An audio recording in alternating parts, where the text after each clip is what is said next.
हाँ जी, हाँ जी, मिस किया आज सत्संग को हमने। जी जी जी जी। हाँ जी। चलिए। थैंक यू जी, अब शुरू हो रहा है आज। हाँ जी। Thank you. हाँ जी हाँ जी। चलिए शुरू करते हैं आज का सत्संग परमात्मा की याद से। आंख बंद कर लें एक बार। कनेक्शन परमात्मा से जोड़ते हुए, अपने साथ जोड़ते हुए। जैसे ही हम आंख बंद करते हैं तो हमें अपना एहसास होता है, खुद का एहसास होता है। और उस खुद के एहसास को बस महसूस करिए।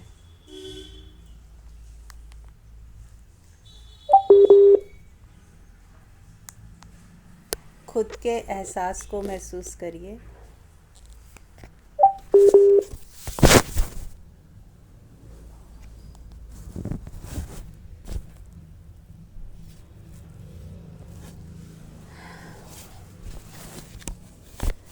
आंख बंद रखनी है सबने और अपने श्वासों को देखें, अपने होने को महसूस करें।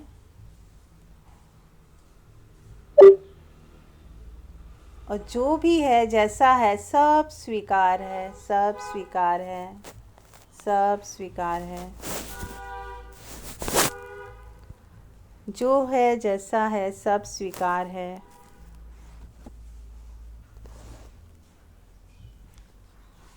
अपने स्वीकार भाव में आ जाएं, पूरी तरह स्वीकार भाव।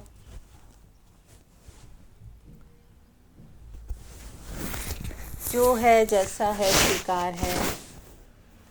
जो है जैसा है स्वीकार है।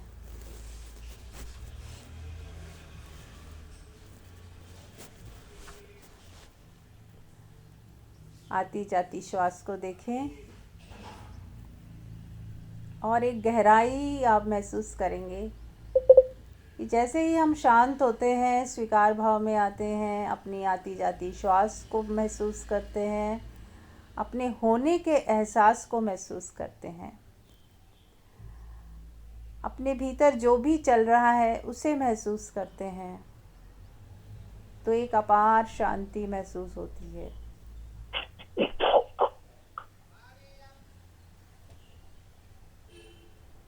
तो उस अपार शांति को महसूस करें,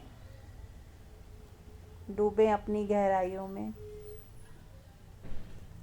ये शांति कोई बाहर से नहीं आई है, आप ही के अंदर हमेशा थी, है और रहेगी।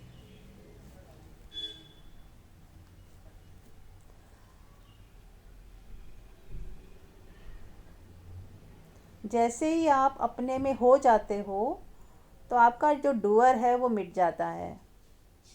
या तो हम कुछ कर रहे होते हैं या हम सिर्फ होते हैं। तो जब हम सिर्फ होते हैं तो वहाँ कोई हलचल नहीं है, वहाँ अपार शांति है।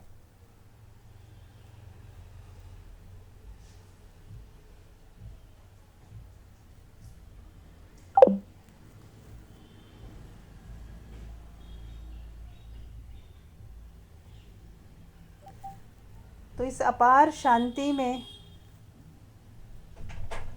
अपने खुद के एहसास को जीते हुए, अपनी आती जाती श्वास देखते रहें।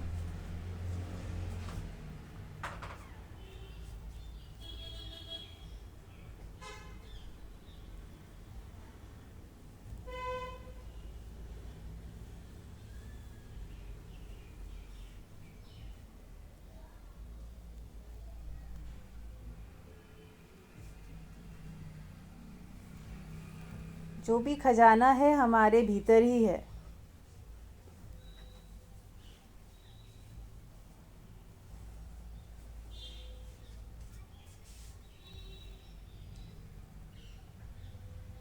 और ये खजाना ऐसा है जो कोई लूट नहीं सकता, कोई घटा बढ़ा नहीं सकता, कोई छीन नहीं सकता।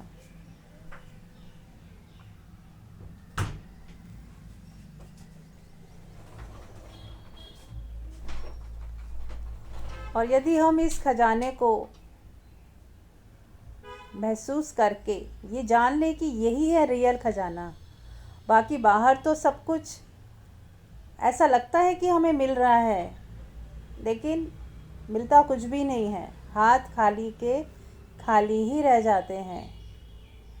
इसीलिए बाहर की जो स्थूल जगत है उसे मिथ्या बोला गया।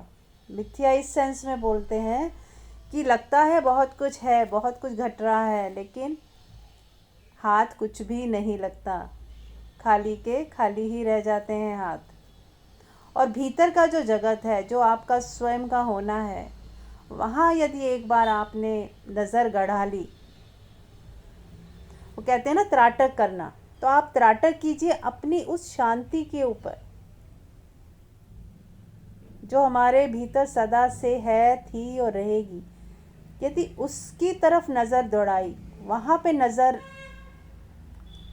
टिका दी, तो फिर हमेशा के लिए आपको वो खजाना मिल जाता है जो कभी भी घटता नहीं, बढ़ता नहीं, वो सदा है, था, रहेगा। और ऐसे व्यक्ति को कोई भी दुख टच नहीं कर सकता। तो चलिए, बहुत दिनों बाद फिर से आपका खजाना आपको फिर से महसूस हुआ। शायद कुछ लोग रोज़ भी कर रहे होंगे। तो ये बीच में सत्संग का गैप आ जाता है, उससे हमें अपनी असलियत पता चलती है कि हम कहाँ पे हैं। बिना सत्संग के भी हम यदि उस अवस्था में हैं तो बहुत ही सुंदर, बहुत ही अनूठी बात है कि यदि सत्संग ना भी हो रहा हो, ना भी ज्वाइन कर रहे हैं, तो भी हम अपनी इसी अवस्था में इसी खजाने को लेके जी रहे हैं। तो मान लीजिए रोज़ सत्संग हो ही रहा है, फिर तो सत्संग का मतलब है सत्य का संग, यानी सत्य जो हमारे ही भीतर है, हम उसका संग कर रहे हैं, तो असली सत्संग हो गया। और बाहर का भी सत्संग वही सत्संग है जो आपको आपके खजाने का पता दे दे।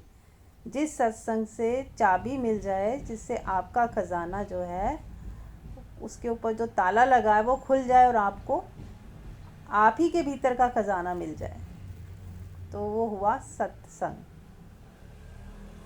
सत्य यानी जो बदलता नहीं, जो घटता बढ़ता नहीं, जो सदा एक सा ही रहता है, वही है सत्य। तो हमें किसका संग करना है? सत्य का संग करना है। हर हाल में सत्य का ही संग करना है। चलिए शुरुआत करते हैं अब आप लोगों से। आप में से जो लोग ध्यान में बने रहना चाहें बने रहें, और कोई एक प्रश्न पूछे, जो भी आपके भीतर चल रहा है शेयर कीजिए। अब आपकी बारी है, आप में से कोई भी।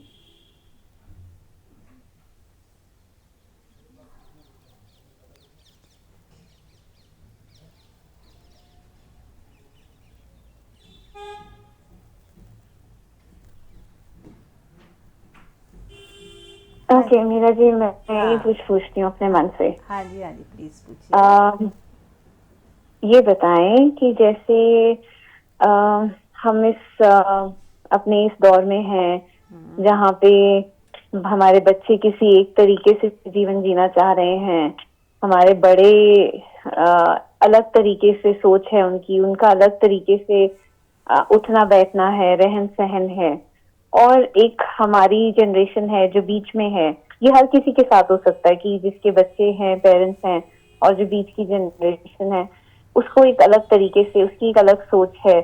तो हम इन तीनों जनरेशन के बीच में वो बैलेंस कैसे बनाएं, और जिससे ना बड़ों को ऐसा लगे कि उनकी बात ना रखी गई है, ना बच्चों को ऐसा लगे कि हमारे हिसाब से कुछ होने नहीं दिया जा रहा, और उसमें हमें भी लगे कि हमने अपना कुछ नहीं अपनी नहीं चलाई, बट एक संतुलित वे में उसको बस होने दिया, और वो सब अपने आराम से भी हैं और साथ भी हैं। बहुत अच्छा सवाल है। देखो, मेरा ऐसा समझना है, अभी तक जो मुझे अपने एक्सपीरियंस से जो समझ आता है वो ये है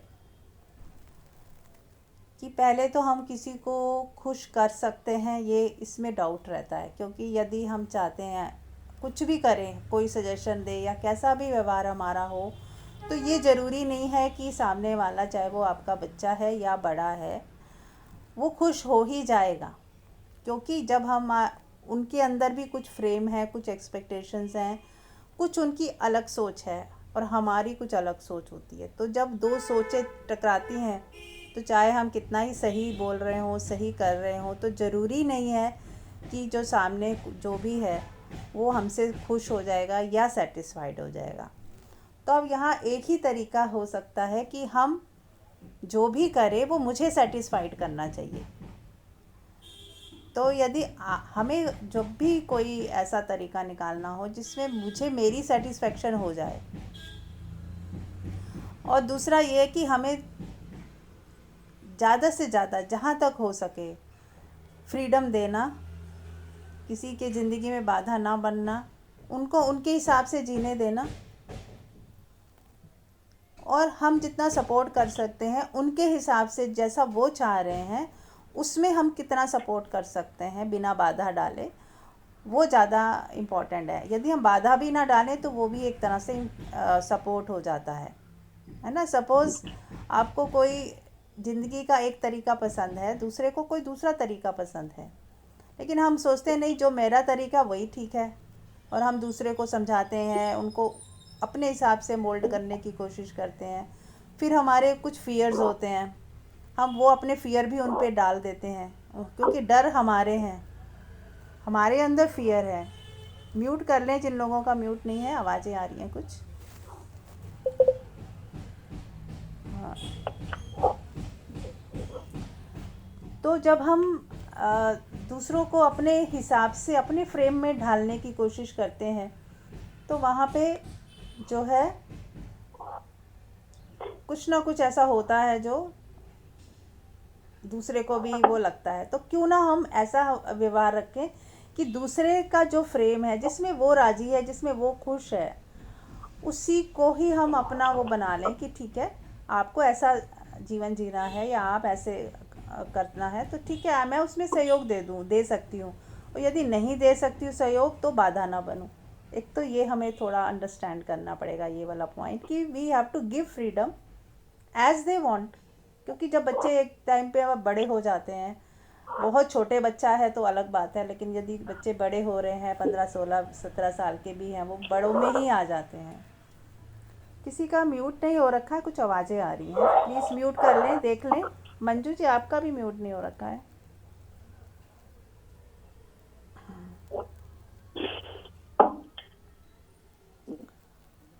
कीर्ति जी म्यूट कर लें, सोनिया जी म्यूट कर लें।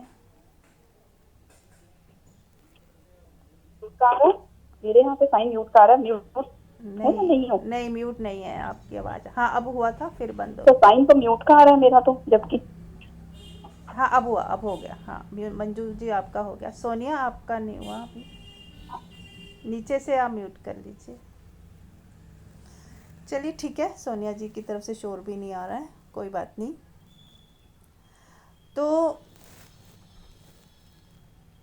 कहने का मेरा ये मतलब था कि हमें बहुत सारी चीज़ें समझनी है कि दूसरी की ज़िंदगी दूसरे की है, और वो कुछ बीज लेके आया है, कुछ बीज लेके आया है, और वही बीज उसके अंदर से पैदा होना चाहते हैं, वही निकलना चाहते हैं। हमें उनका फ़्लो देखना है, ना कि हमें अपना फ़्लो उन पे थोपना है, पहले तो ये क्लियर हो। फिर दूसरा, वो क्या चाहते हैं हमें वो उस पर ज़्यादा फोकस करें, ना कि हम क्या चाहते हैं, वो हमारी बात सुन रहे हैं या नहीं, उस पर हम फोकस ना करके हम अपनी राय ज़रूर दे सकते हैं, लेकिन ज़बरदस्ती ना की जाए किसी भी तरह से। चाहे हमें गलत भी लग रहा है तो भी, यानी गलत इन द सेंस कि हमें लग रहा है कि ये व्यर्थ है, फजूल है। कई बार बच्चों के कई डिसीजन ऐसे होते हैं जो हमें ऐसा लगता है कि ये बेकार में टाइम ख़राब कर रहे हैं या इससे कोई लाभ नहीं होने वाला। लेकिन यदि कोई बच्चा सच में वो करना ही चाहता है तो लेट इट बी, उसको भी अपने एक्सपीरियंस से सीखने दें। कई बार हम ये होता है, हमें लगता है कि हम अपने आंसर उन्हें दे के शॉर्टकट देना चाहते हैं, तो वो भी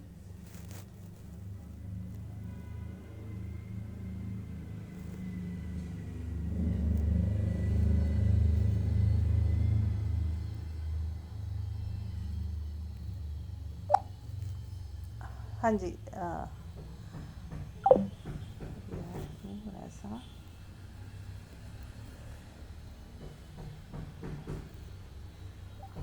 हाँ जी हाँ जी, हाँ जी, आ रही है। क्या रही है? हाँ जी, हाँ ये हाँ जी, हाँ जी, हाँ, आ रही है। तो कई बार ऐसा होता है कि हम जो है अपनी चीज़ें जो है, हम हमारे फियर्स होते हैं, हम वो उन उस फियर्स की वजह से शॉर्टकट्स दे देते हैं कि जो गलतियां हमने की, हमने कितना कष्ट सहा, कितना हमने दिक्कतें सही, हमारे बच्चे ना सहें, उनको उस दर्द से ना गुजरना पड़े, उनको वो कष्ट ना हो, तो हम उन्हें बिल्कुल रटे रटाए आंसर दे देते हैं। जैसे कि किसी को कोई कह दिया जाए कि बस तुम ये आंसर लिख लो, तुम्हें कष्ट ना हो उसको सॉल्व करने का, तो क्या ये फिर वो बच्चा कैसे सीखेगा? यदि कोई, आप सोचो, आप उसका कोई क्वेश्चन है, आप उसे आंसर लिख के दे दोगे तो बच्चा नंबर तो ले आएगा, या राइट लेके आ जाएगा, गुड भी लेके आ जाएगा, पर उस बच्चे को तो कुछ भी नहीं आया, आपने आंसर दे दिया, वो तो मतलब उसके नॉलेज तो गेन हुई ही नहीं, वो तो बुद्धू का बुद्धू ही रह गया। तो ऐसे ही जीवन के जो लेसन्स हैं ना, वो भी बच्चे को अपने आप ही सीखने हैं। ऐसा नहीं कि हम उन्हें रटे रटाए सिखा देंगे या हमारे एक्सपीरियंस से सीख लेंगे। बहुत कम बच्चे होते हैं जो ऐसा भी करते हैं कि दूसरों के लेसन्स से ही वो सीख लेते हैं। तो बहुत बहुत सारे लेसन वैसे भी सीखेंगे, लेकिन कई लेसन वो उससे गुजरेंगे, उस पीड़ा से भी गुजरेंगे, कुछ गलतियाँ कर करके भी सीखेंगे। तो लेट देम डू, उनको थोड़ा सा फ्री स्पेस हमें देना सीखना चाहिए। तो यदि बच्चा सच में कुछ करने की ज़िद भी कर रहा है तो हमें देखना पड़ेगा कि अगर वो करके ही उससे गुज़रना ही चाहता है तो लेट इट बी, तो हमें उसका साथ दें। हाँ, कॉन्सिक्वेंस क्या हो सकते हैं ये बता सकते हैं, आप अपना एक्सपीरियंस बता सकते हैं कि हाँ मैंने ऐसा किया था तो ये प्लस हुआ था, ये माइनस हुआ था, आपको यहाँ यहाँ थोड़ा सा केयर रखनी पड़ेगी, सावधानियाँ क्या बरतनी है, वो सब हम समझा सकते हैं बच्चों को। वो भी एक फ्रेंड की तरह, कोई भी चीज़ समझाते समय यदि हम उन पे थोपेंगे, इम्पोज करेंगे, तो वो सुनेंगे ही नहीं। तो एक दोस्त की तरह राय देते हुए, उन्हें ऐसा ना लगे कि उनकी बात नहीं रखी जा रही और उन्हें हर समय कुछ ना कुछ कह के मनवाया जाता है, ऐसा फील ना हो उन्हें। तो इस तरह से हम बच्चों को डील कर सकते हैं। तो ओशो कहते हैं जैसे कि give love as much as you can and give freedom as much as you can. तो लव भी जितना दे सकते हैं उतना दें, और फ्रीडम भी जितना दे सकते हैं उतना दें। होता क्या है कि हम लव देते हैं तो फ्रीडम ख़त्म कर देते हैं, कंट्रोल करने की कोशिश करते हैं, और यदि फ्रीडम देते हैं तो लव ख़त्म कर देते हैं कि ये तो अपने मर्ज़ी से ही चलना है, छोड़ो इसको, इसकी तरफ अब आज के बाद मुझसे ये पूछे ही ना। मतलब हम उसे उल्टा सीधा बोल के कि आज के बाद तू जो करना है कर, मेरे से अब कोई मतलब नहीं है, हम गुस्सा हो जाते हैं। या तो ऐसे छोड़ेंगे कि गुस्सा हो जाएंगे, या फिर इतना प्यार करेंगे कि उसका गला ही घोट देंगे, पोजेस कर लेंगे, उसे कंट्रोल करेंगे। तो हमें बस जो गलतियां हैं उसको ठीक करना है, फ्रीडम भी देनी है और लव भी देना है, केयर भी देना है, दोनों चीज़ें एक साथ। और जहाँ तक बड़ों का सवाल है, तो बड़े तो हमसे बड़े ही हैं, वो जैसे भी चल रहे हैं, जैसा जीना चाहते हैं, अब हम उनको बदलने के जो है ना चांसेस बहुत कम होते हैं। जो 60 के अबव हो चुके हैं, अब हम उनसे ये उम्मीद ना रखें कि वो कुछ बदलाव आ जाएगा। अगर आ जाता है तो बहुत सुंदर है, और यदि नहीं आता है या वो जैसे हैं वैसे ही रहना है उनको, तो बस हमें स्वीकार करके उनकी टेक केयर करें। उनको क्या चाहिए, उनकी ज़िंदगी जैसी भी है उसमें कैसे हम उस थोड़ा बहुत प्लस कर सकते हैं, या उनकी ज़रूरतों के बारे में ध्यान रखते हुए कि उनकी ज़रूरतें क्या हैं, वो क्या मिस करते होंगे, और मैं कितना समय उनको दे सकती हूँ। जो बड़े बुज़ुर्ग जो होते हैं उनको टाइम की भी होती है कि कोई बैठ तो जाए 5 मिनट हमारे पास, कोई 10 मिनट सिर्फ बैठ जाए और बात कर ले, उन पे ध्यान दे दे। देखो, जो जो लोग ध्यान से नहीं जुड़े हैं ना, ऐसे सभी लोगों को दूसरों का ध्यान जरूर चाहिए होता है। जो ध्यानी होगा, मेडिटेटिव होगा, उसको शायद ना चाहिए हो कि चलो कोई भी उसके पास नहीं बैठेगा चलेगा, लेकिन जो ध्यानी नहीं है ऐसे व्यक्तियों को ज़रूर चाहिए होता है कि कोई तो उनको पूछे, कोई तो उनसे प्यार करे, कोई तो बैठे उससे ध्यान दे उनके ऊपर, ताकि वो भी जिंदा महसूस करें कि हाँ मैं हूँ जिंदा। जब कोई ध्यान नहीं देता तो ऐसे व्यक्ति को लगता है कि जैसे वो है ही नहीं, उनका अस्तित्व ही खो गया है। तो हमें बड़े बुज़ुर्गों का के ऊपर थोड़ा ध्यान देना चाहिए, यानी कि उनको थोड़ा केयर करना, उनकी ज़रूरतों को देखना, है ना। कभी उनको प्यार से बैठिए, कभी उनको मसाज दे दीजिए, कभी एक्यूप्रेशर दे दीजिए, कभी उनकी खाने के लिए ध्यान रखिए, कभी चाय वाय पूछ ली, खाना टाइम से दे दिया, परोस ही दिया, उनके पास बैठ ही गए 2 मिनट, तो थोड़ा थोड़ा भी अगर हम 5 मिनट 10 मिनट भी उनका ध्यान रखेंगे तो उससे भी वो नरिश होते हैं। वो भी एक पौधे की तरह हैं, अगर उस पर खाद दो, पानी दो, तो पौधा कितना खिल जाता है। ऐसे हर व्यक्ति के ऊपर यदि हम ध्यान देते हैं, थोड़ा ध्यान का मतलब बस इतना ख्याल रखना जैसा वो चाहते हैं। ऐसा ना हो कि ध्यान रखने का मतलब जैसा मैं चाहती हूँ वैसा तुम करो, तो वो तो एकदम उल्टा हो गया, रिवर्स हो गया कि मैं ध्यान तो रखना चाहती हूँ पर वो मेरी बात ही नहीं मानती, बात ही नहीं सुनती। तो हम ऐसा ना करें, उनकी बात हमें सुननी है, ना कि हमें अपनी बात सुनवानी है। तो ये भी चीज़ हमें ध्यान रखनी। तो बहुत सारी छोटी छोटी चीज़ें हैं, जब आप अनकंडीशनल होते हैं तो अपने आप समझ आता है कि कैसे व्यवहार करना है। ठीक है। हाँ जी, बहुत क्लियर हुआ सुप्रिया जी कुछ? जी मीरा जी, बहुत हेल्पफुल रहा, थैंक यू। अगर कोई और भी कुछ ऐड ऑन करना चाहे तो हाँ जैसे अगर मंजू जी बिल्कुल, कुछ बताना चाहें। Yes yes. श्योर। मुझे एक फ्रेज याद आ रहा था कि if you will catch a bird it will die and if you will leave the bird it will fly. It will fly. तो मिड का जो रास्ता होता है, मिड वे होता है, वो बेस्ट होता है। कि जैसे एक कहावत है, सबने सुनी है, एक एग्जाम्पल है जो कि कुम्हार जो होता है वो जब घड़े को बनाता है तो एक हाथ से वो बाहर से थपकियां देता रहता है उसको शेप देने के लिए, और एक हाथ उसका अंदर रहता है घड़े के कि सपोर्ट मिलता रहे, वो टूट ना जाए। तो हमें अपने रिलेशनशिप्स में ऐसे ही अपने विजडम को यूज करना होगा कि हमारे रिलेशनशिप अच्छे बने रहें, लेकिन हम उनको जैसे एक चोट भी मारा है, यानी कि हम कोई बात भी कह रहे हैं तो इतनी लविंगली कह रहे हैं कि वो पर्सन हर्ट ना हो जाए। उसकी इमोशंस का पूरा ध्यान रखते हुए हम अपनी बात को सिर्फ कह रहे हैं, उससे बता रहे हैं। जैसे ओशो ने बताया कि बच्चा है तुम्हारा, तुम उसको ये मत कहो कि आग में हाथ मत डालना जल जाए, बल्कि उसको ये बताओ कि आग में हाथ डालने से जल जाता है। तो इतना वो सुनेगा, उसको विजडम आएगी अपने आप। वो उसकी चॉइस है कि वो अपने हाथ को जला के सीखना चाहे कि अपने लव्ड वन है या उसका किसी पे ट्रस्ट है तो उनकी बात को भी ट्रस्ट कर ले।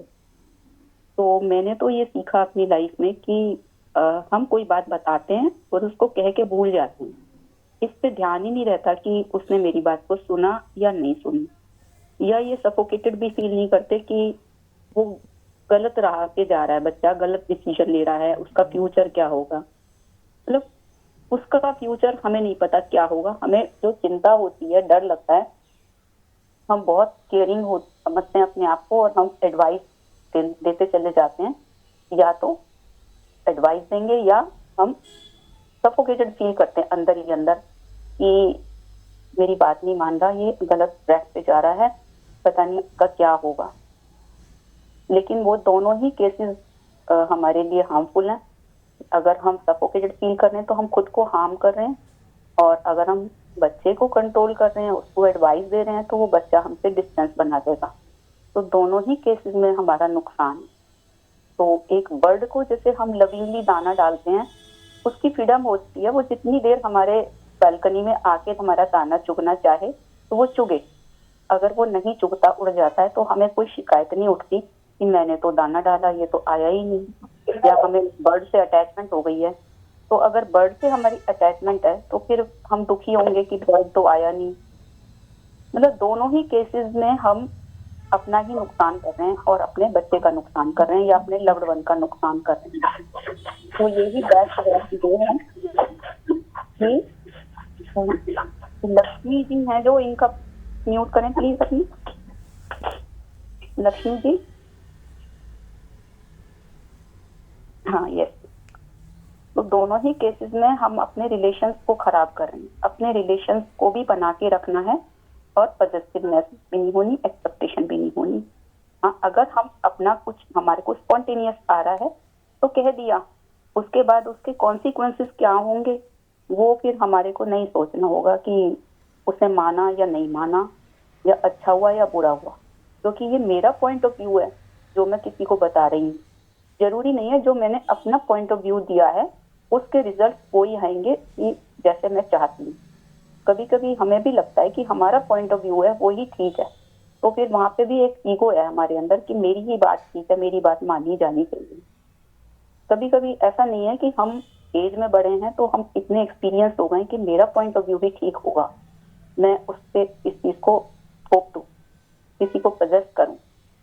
नहीं, फ्रीडम के साथ बहुत लविंगली अपना एक्सप्रेस करना है अपनी भावनाओं को, और बिना एक्सपेक्टेशन के कि वो कितना फॉलो करेंगे कितना नहीं करेंगे।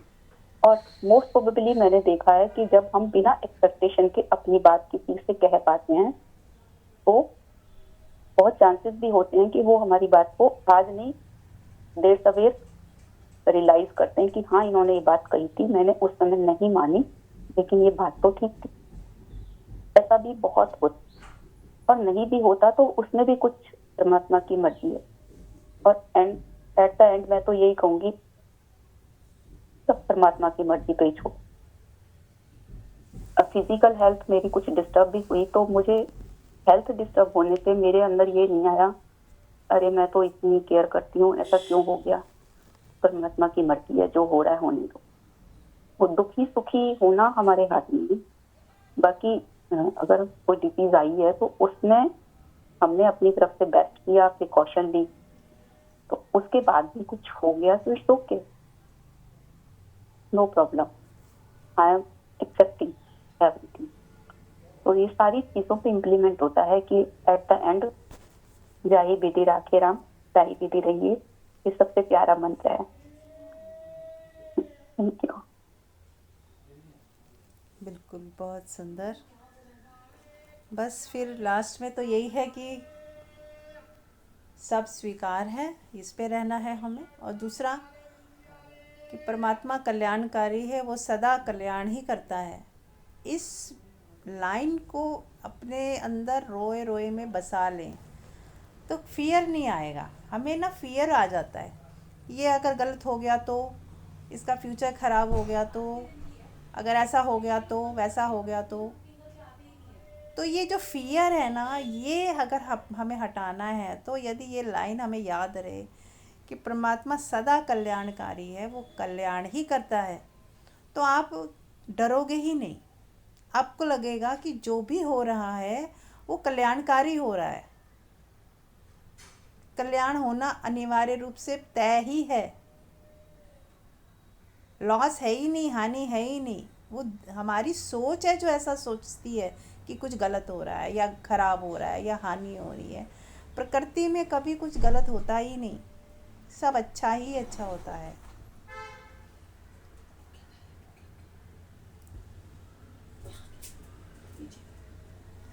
तो हमें सदा ही इस चीज़ पे ध्यान रखना है, फोकस रखना है कि परमात्मा सदा कल्याणकारी है, तो कल्याण करता ही है। तो फिर हमें डरना क्यों? हम क्यों डरते हैं, क्यों समझाते रहते हैं, क्यों हमें हर समय दूसरों पे नज़र रहती है? जो हो रहा होने दीजिए, जो चल रहा चलने दीजिए, और जो आपसे भी करवाना है प्रकृति वो भी करवा ही लेगी। कई बार आप देखते हो बिल्डिंग टूट रही होती है तो क्यों टूटती है? ताकि नई बन जाए।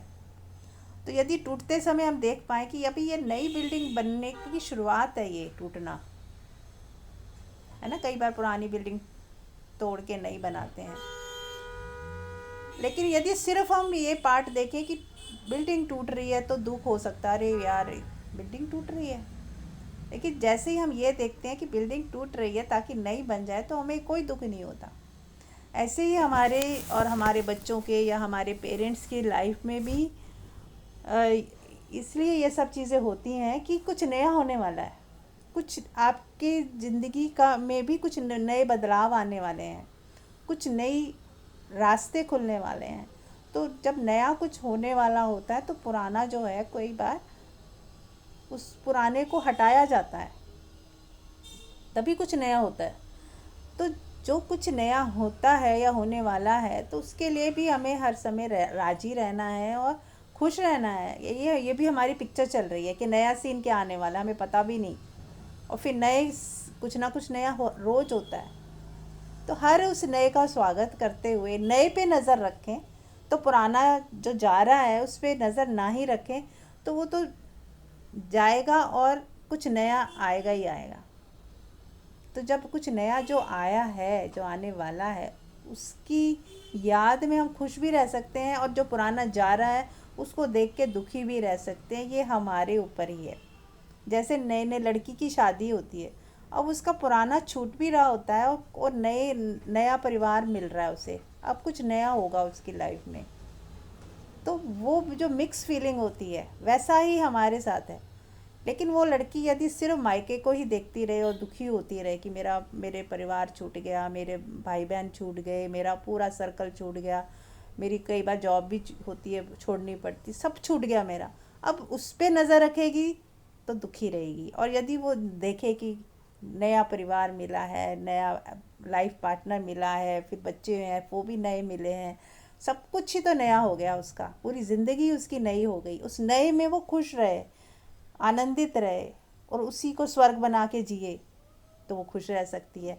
तो ऐसे ही हमारे साथ भी, हम सबके साथ है कि यदि जो भी हमारी लाइफ में आज हो रहा है और कुछ नए की संभावना जो बन रही है, तो हम नए में खुश हो जाएं और जो छूट रहा है या जो जा रहा है उसे जाने दें, लेट गो कर दें।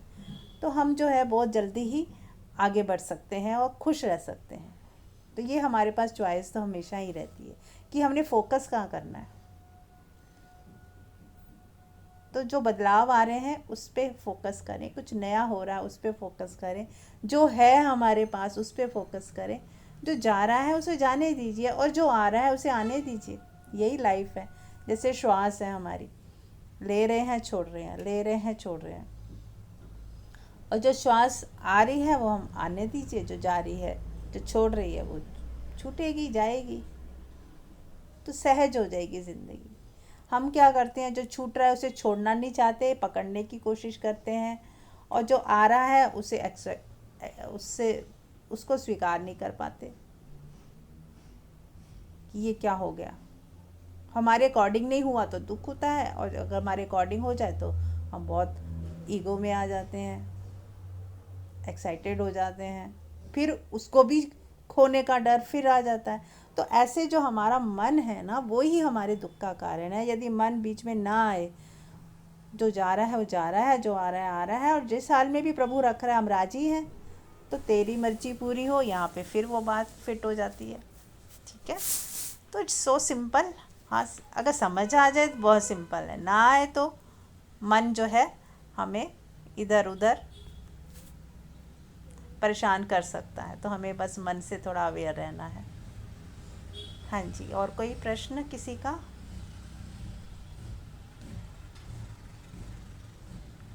मैं एक चीज शेयर करूंगी। कल मैं ओशो को सुन रही थी, उनका प्रवचन। हाँ जी। तो वो कह रहे थे कि 3 तरह के लोग होते हैं।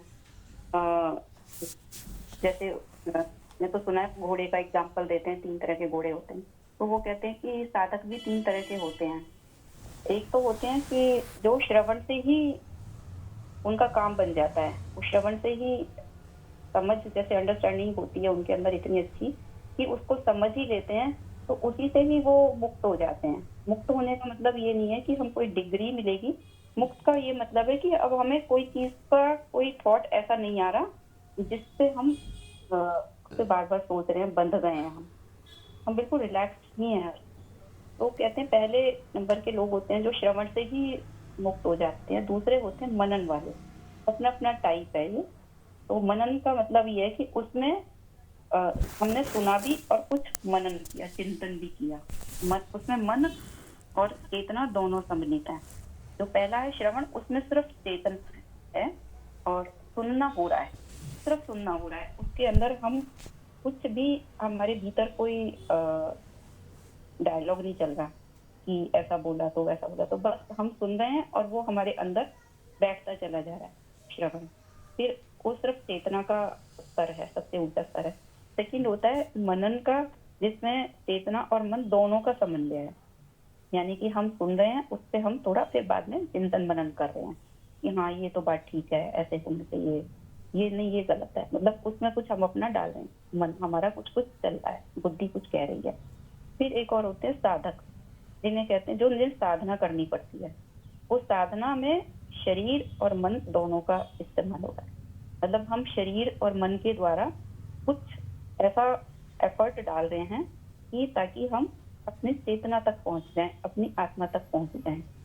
तो ये हर व्यक्ति का अपना अपना टाइप होता है। इसमें कोई ऐसा भाव नहीं है कि मैं तो अगर साधना कर रही हूँ और मेरा श्रवण अच्छा नहीं है तो मैं कोई इंफीरियर फील करूँ, निंदा का भाव आए मेरे को अपने प्रति, तो वो भी ठीक है। तो मतलब 3 तरह के साधक की उन्होंने जब ये एक्सप्लेनेशन दिया तो मुझे बहुत सुंदर लगा, ये मैंने शेयर किया। थैंक यू जी।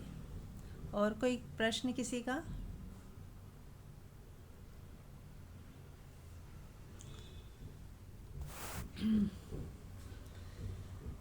तो चलिए आगे बढ़ते हैं। लाइफ को कैसे सुंदर तरीके से जिए, इन्हीं चीज़ों पे ज़्यादा हम लोग सत्संग करते हैं, क्योंकि परमात्मा तो मिला ही हुआ है, परमात्मा के साथ ही हम जी रहे हैं। लेकिन जो मन है वो कैसे हावी ना हो, वही इम्पोर्टेंट है, जो जिसे हमें याद रखना है कि उसे हावी नहीं होने देना। वो ऐसा ही है जैसे मान लो नदी के ऊपर नाव चल रही है। अब यदि नदी का पानी नीचे है और नाव ऊपर है तो कितने प्यारे से स्मूथली आप उसको नाव को चला के पार हो सकते हो, नदी को पार कर सकते हो। लेकिन यदि नदी का पानी नाव के अंदर आ जाए तो नाव डूब जाएगी। बस ऐसा ही है। ये सूत्र अगर किसी को समझ आ गया तो बहुत इजी है समझना कि यदि संसार बाहर है, हमारे भीतर नहीं है, तो तब तो हम इससे पार हो सकते हैं। लेकिन यदि वही संसार हमारे अंदर आ गया तो फिर हम डूबेंगे ही, फिर बचना बहुत मुश्किल है। तो हमें बस यही ध्यान रखना है कि जो बाहर का संसार बाहर ही रहे, हमारे भीतर घर ना बना ले, भीतर हमारा पर्दा खाली ही रहे। जैसे मूवी चल रही होती है, वो पर्दे के ऊपर चलती है लेकिन पर्दा पीछे खाली होता है। बस ऐसे हमारे भीतर का दर्पण पूरी तरह खाली हो और हमें पता हो कि ये मेरे अंदर सब खाली है, मेरे अंदर अब कुछ नहीं है, ना मैं पकड़ रही हूँ, ना छोड़ रही हूँ, ना कहीं किसी के ऊपर ज़्यादा मैं फोकस हूँ, ना ही मुझे ये चाहिए वो चाहिए या किसी दौड़ में लगी हूँ। आप अपने भीतर शांत यदि हैं और जो बाहर की चैलेंजेस हैं वो बाहर करके बाहर ही आप छोड़ देते हो, जो सही लगा किया और फिर भूल गए, और भीतर पर्दा खाली का खाली, भीतर आपकी चेतना के ऊपर कोई दाग नहीं है यदि, तो फिर हम इस भवसागर से पार हो सकते हैं। और यदि हमने भीतर अपने अंदर राग, द्वेष, मोह, लोभ, लालच, डर, इन्हीं को अगर हमने स्थान दे दिया तो नाव हमारी डूबेगी डूबेगी। तो बस इसीलिए हमें केयरफुल रहना है कि हमारे अंदर यदि कुछ है भी तो हम उसे निकाल दें। और निकालेंगे कैसे?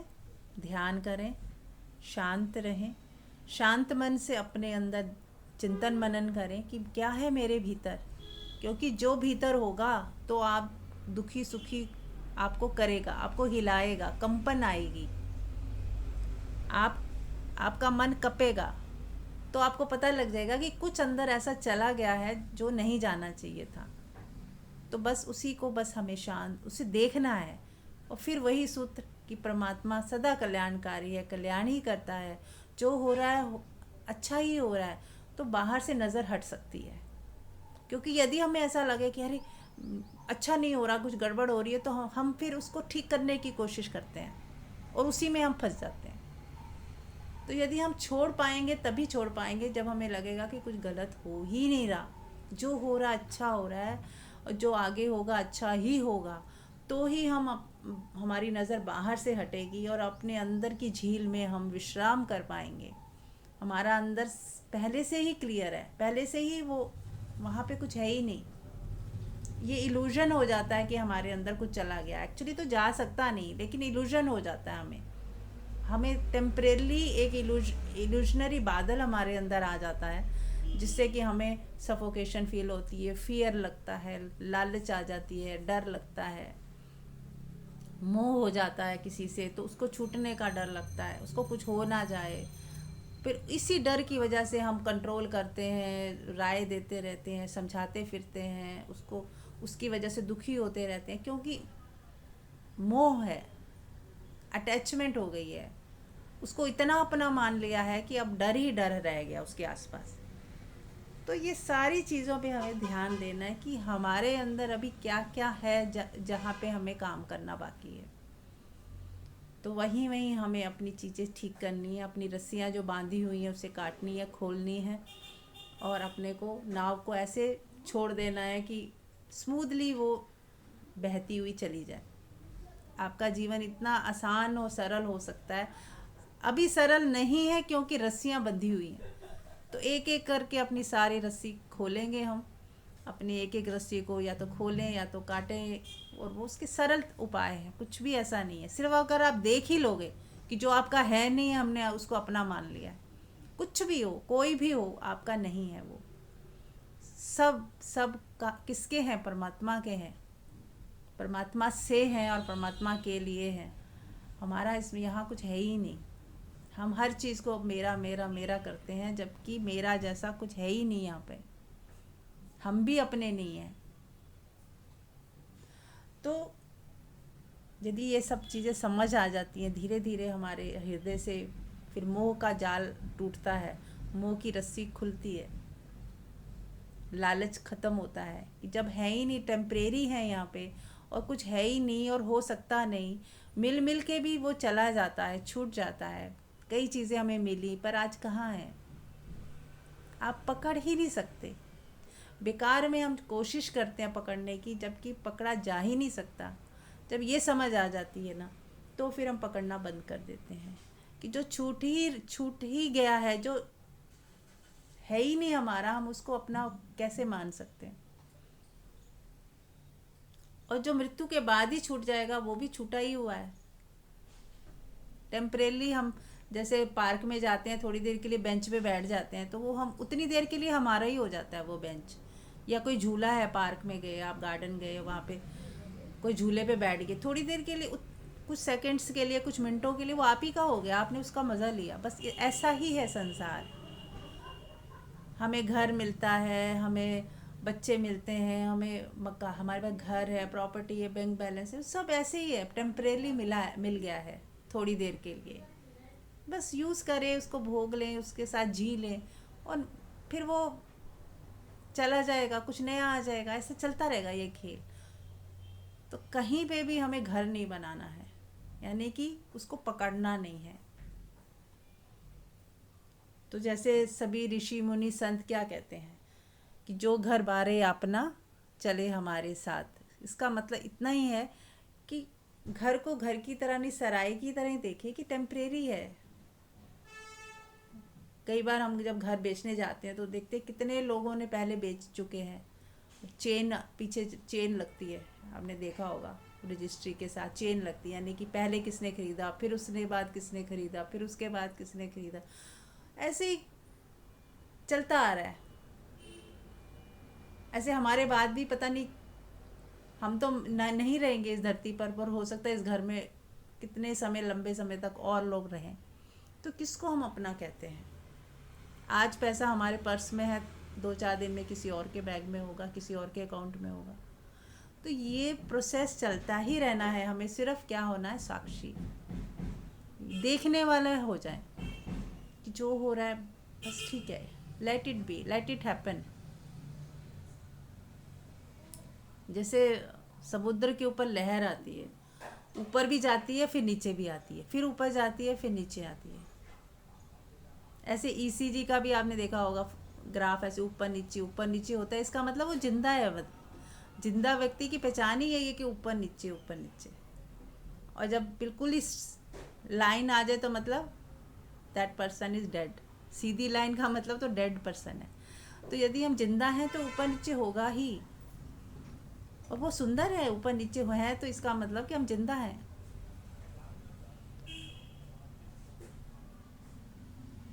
तो it's okay, everything is okay. बस आप हमें इस पल खुश रहना है, एंजॉय करना है, और परमात्मा की याद में, परमात्मा के साथ, और जो आप हो ही, इसमें कोई प्रैक्टिस नहीं करनी है, कोई साधना नहीं करनी है, आप पहले से ही परमात्मा के साथ हो।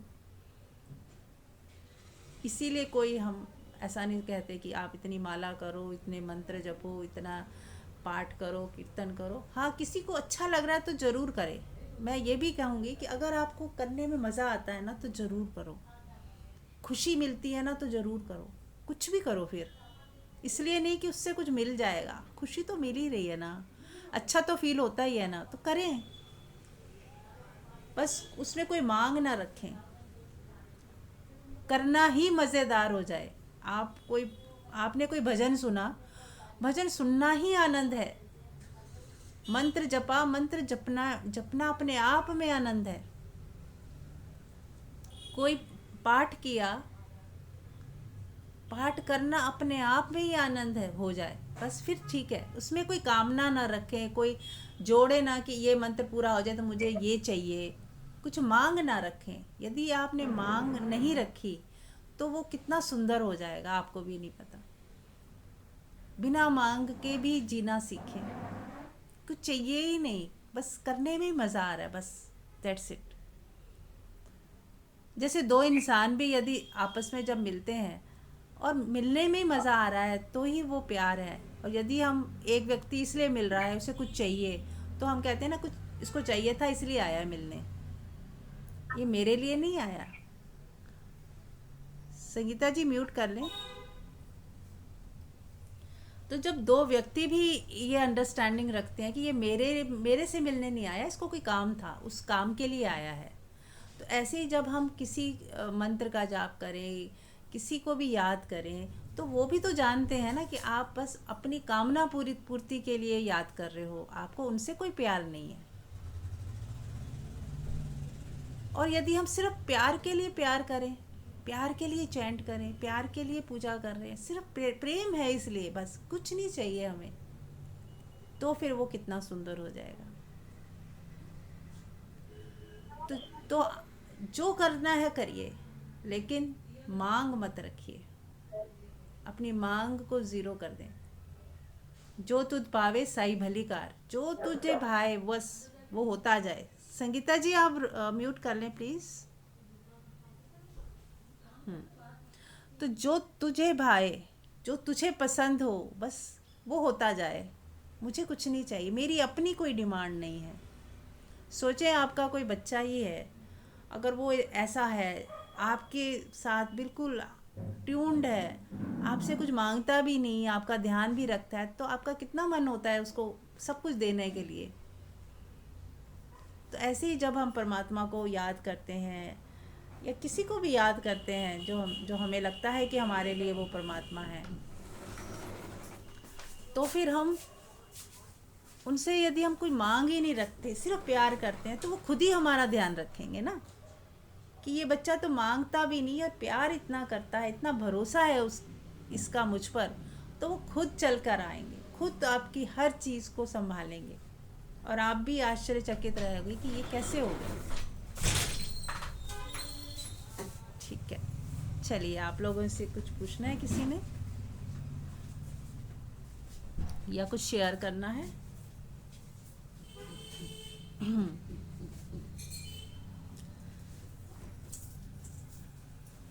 हेलो। हाँ जी। हाँ जी, नमस्ते जी, और सब पूरे ग्रुप को नमस्ते।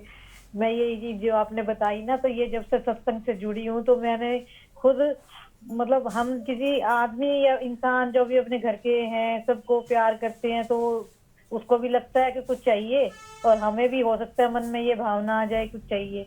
लेकिन जब से सत्संग से जुड़ने के बाद भगवान का जब भी मैं नाम ले रही होती हूँ या कुछ भी परमात्मा से जुड़ने की कोशिश करती हूँ, मन में 1% भी ये भाव नहीं रहता कि मुझे भगवान तुझे ये चाहिए, मैं तुझे ये जाप कर रही हूँ या मंत्र कर रही हूँ तो मुझे कुछ चाहिए, बिल्कुल भी नहीं। सिर्फ मन की शांति के लिए ही करती हूँ मैं। तो ये सत्संग का ये असर हुआ है कि जो मन के ये भाव बिल्कुल बदल गए। Thank you. बहुत सुंदर। हाँ जी, बहुत सुंदर। चलिए, तो फिर अब ध्यान करें।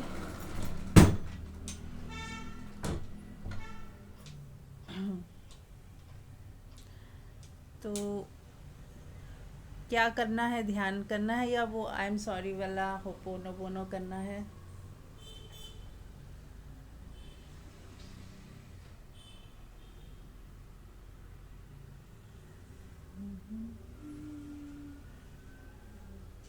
मीरा जी, हाँ जी मधु जी।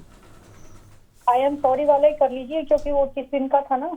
हाँ चलिए, ठीक है, ठीक है। चलिए, तो होपोनोपोनो बहुत ही सुंदर एक 4 लाइनों की प्रेयर है और मुझे लगता है इससे सुंदर कुछ नहीं है। यदि हम अपने कर्मों का हिसाब किताब देखते हैं, जो कि हर आप सुनते ही होंगे सब लोग, कि हमारे कार्मिक ही ऐसे होते हैं जिसकी वजह से हम ये जन्म लेते हैं, और जो भी घटनाएं घटती हैं वो कहीं ना कहीं हमारे कर्मों का हिसाब किताब चल रहा होता है। तो यदि हम उनसे फ्री होना चाहते हैं तो मुझे ये 4 लाइनें बहुत ही सुंदर लगती हैं कि आई am sorry, please forgive me, thank you, I love you. इसमें हम अपने कर्मों की माफ़ी मांग रहे हैं और उन्हें प्यार भी दे रहे हैं। तो यही हम कर सकते हैं। गलती हो गई है तो बस अब हमारे पास हाथ में यही है करने के लिए। यदि हम मान लो किसी पंडित को बोलते हैं कि तुम हमारे दुख कष्टों को हरने के लिए कोई मंत्र करो, ये करो, लेकिन जो गलतियां हमने की हैं वो कोई दूसरा मंत्र करेगा, उस कैसे वो ठीक होंगी? गलतियां हमने की हैं और कोई दूसरा व्यक्ति चैंट भी कर लेगा हमारी जगह, वो कैसे होगा पूरा?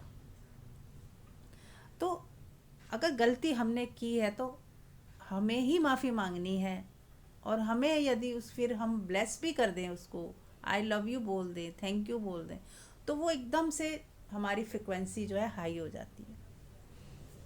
तो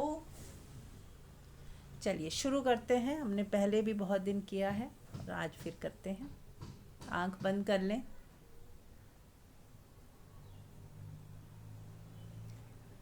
जितने भी देवी देवता या जिनको आप अपने कुल देवता मानते हो, या आप जिनको गुरु मानते हो, या आप जिनकी भी पूजा करते हो, सबको प्रणाम करते हुए, और निराकार परमात्मा जो कण कण में विराजमान है उसे प्रणाम करते हुए, उसको साक्षी मानते हुए, उसकी प्रेजेंस को महसूस करते हुए अपने कर्मों की माफ़ी मांगेंगे और माफ़ करेंगे। तो जितने भी जन्म हमने लिए हैं आज तक, और उसमें किसी ने भी हमारा दिल दुखाया है, कोई भी हिसाब किताब पेंडिंग है पिछला या इस जन्म का, हम उसको सब माफ़ करते हुए पहले तो माफ़ कर देंगे, ताकि जब हम माफ़ कर देते हैं तो हम डिज़र्व करते हैं कि हमें भी माफ़ कर दिया जाए। यदि हम ही माफ़ नहीं कर पा रहे किसी को, तो हमें कैसे माफ़ी मिलेगी?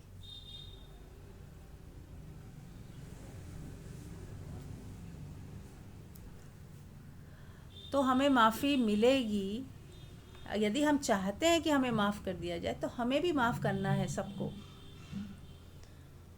तो याद करें कि यदि कोई इस जन्म का कोई व्यक्ति याद आ रहा हो जिसने आपका दिल दुखाया हो, दुख दिया हो, कष्ट दिया हो, उसे माफ़ कर दें। उन सबको याद करते हुए I am sorry, please forgive me, thank you, I love you. I am sorry, please forgive me, thank you, I love you. I am sorry. Please forgive me, thank you, I love you. Sandhya ji आप बोलें। हाँ जी। I am sorry, please forgive me, thank you, I love you. I am sorry, please forgive me, thank you, I love you. I am sorry, please forgive me, thank you, I love. अब हम अपने कर्मों की माफ़ी मांगेंगे। जितने भी लोग हैं, अपने फैमिली मेम्बर्स को देखें, अपने भाई बहन बच्चों को देखें सामने, उनके चेहरे याद करें, अपने पेरेंट्स को देखें, अपने फ्रेंड सर्कल में सबको देखें।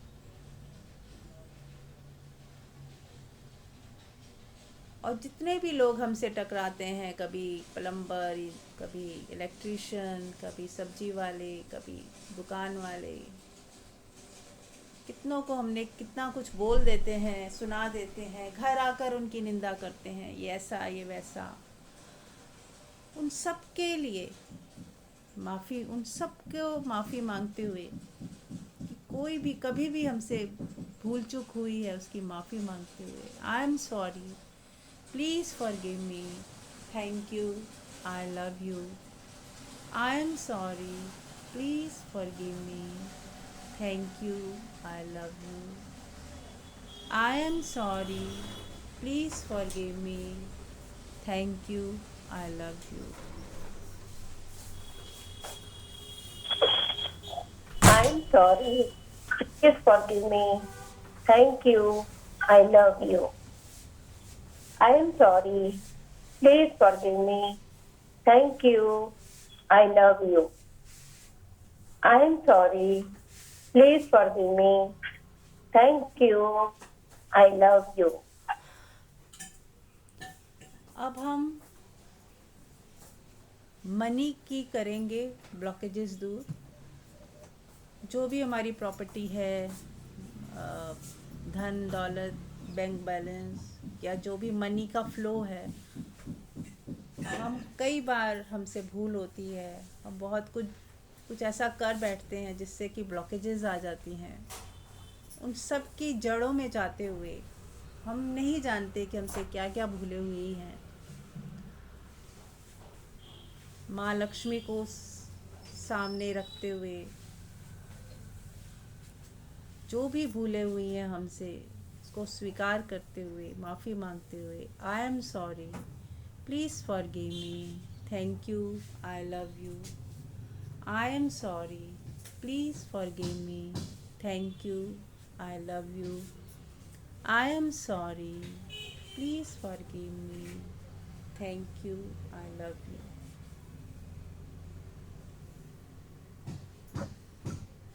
I am sorry. Please forgive me. Thank you. I love you. I am sorry. Please forgive me.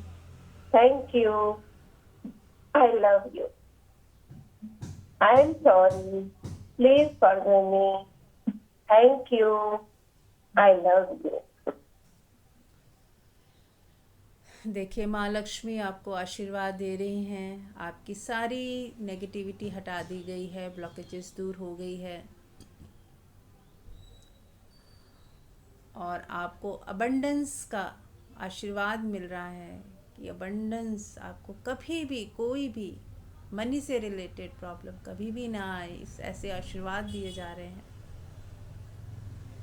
Thank you, thank you, thank you. मन ही मन थैंक यू बोले। अब हमारे जो भी नक्षत्र हैं, 9 ग्रह हैं, उन सबको सामने रखते हुए सोम, मंगल, बुध, बृहस्पति, शुक्र, शनि, सूरज, चांद, राहु, केतु, और जितने भी चारों दिशाएं, पूर्व, पश्चिम, उत्तर, दक्षिण, पाताल और सतलोक, जितने भी लोक हैं, सबके स्वामी जो हैं, उन सबको सामने रखते हुए और उन सब से माफ़ी मांगते हुए कि हमारे कर्मों को माफ़ कर दिया जाए। जो भी नेगेटिविटी हमने फैलाई है, दुख दिया है, दर्द दिया है, भूलें हुई हैं, उन सब के लिए हम माफ़ी मांगते हैं। हमें माफ़ किया जाए, माफ़ किया जाए, माफ़ किया जाए। आई am sorry, please forgive me, thank you, I love you. I am sorry, please forgive me, thank you, I love you. I am sorry, please forgive me, thank you, I love you.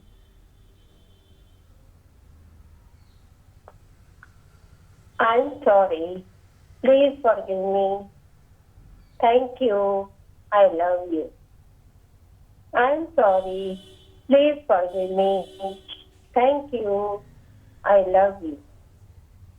I'm sorry. Please forgive me. Thank you. I love you. देखें, सभी देवी देवता सभी आपको आशीर्वाद दे रहे हैं। हम सबको आशीर्वाद दे रहे हैं। आपके पूरे परिवार को आशीर्वाद दिए जा रहे हैं। सबका कल्याण हो, सबका कल्याण हो, सबका कल्याण हो। सभी सुखी हो, आनंदित हो, स्वस्थ हो। सबका मंगल हो, सबका मंगल हो, सबका मंगल हो।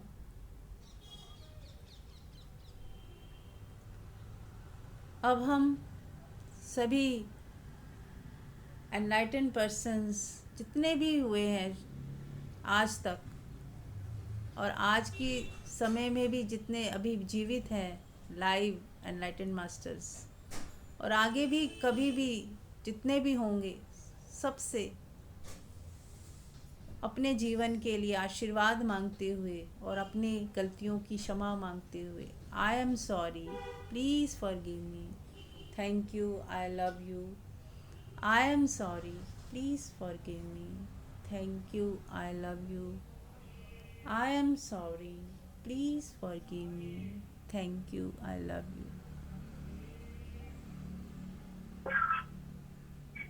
I'm sorry. Please forgive me. Thank you. I love you. I'm sorry. Please forgive me. Thank you. I love you. I'm sorry. Please forgive me. Thank you. I love you. देखें अपने भीतर कैसा फील हो रहा है, और मन ही मन अपने पूरे अस्तित्व को, अपने पूरे शरीर को, अपने बॉडी ऑर्गन्स को, सबको प्यार करते हुए अपने अंदर एक प्यारा सा अनुभव जो आप महसूस कर रहे हो, शांति अनुभव कर रहे हो, अपने को गले लगाते हुए, अपने साथ एक होते हुए, अपने खुद से भी माफ़ी मांगे कि हमने अपने आप को भी कितने दुख दिए हैं, दर्द दिए हैं, अपनी भूलों से, अपनी गलतियों से, अपने फियर से खुद को कितना सताया है। अपने लिए बोलें, आई am sorry, please forgive me, thank you, I love you. I am sorry, please forgive me, thank you, I love you. I am sorry, please forgive me, thank you, I love you. I'm sorry. Please forgive me. Thank you. I love you. I'm sorry. Please forgive me. Thank you. I love you. I'm sorry. Please forgive me. Thank you. I love you. Thank you Sandhya ji. अब हम इसी शांति, आनंद और प्रेम को महसूस करते रहेंगे 10 minute तक। अब जो पूरे सत्संग के बाद ये जो स्थिति बनी है, ये बहुत ही सुंदर है, और इसी स्थिति को बनने में बहुत समय लगता है कि अपार शांति जो हम महसूस कर रहे हैं, इसको पूरा दिन महसूस करना है। और अभी 10 मिनट तक आँख ना खोलें तो अच्छा रहेगा, और जब आँख खोलें भी तो इसी को साथ लेके चलें। जितना हो सके मौन में रहें, जितना हो सके बात ना करें, ताकि ये स्थिति बनी ही रहे और आपका दिन शुभ हो, इसकी कामना करते हुए मिलते हैं कल। Thank you so much.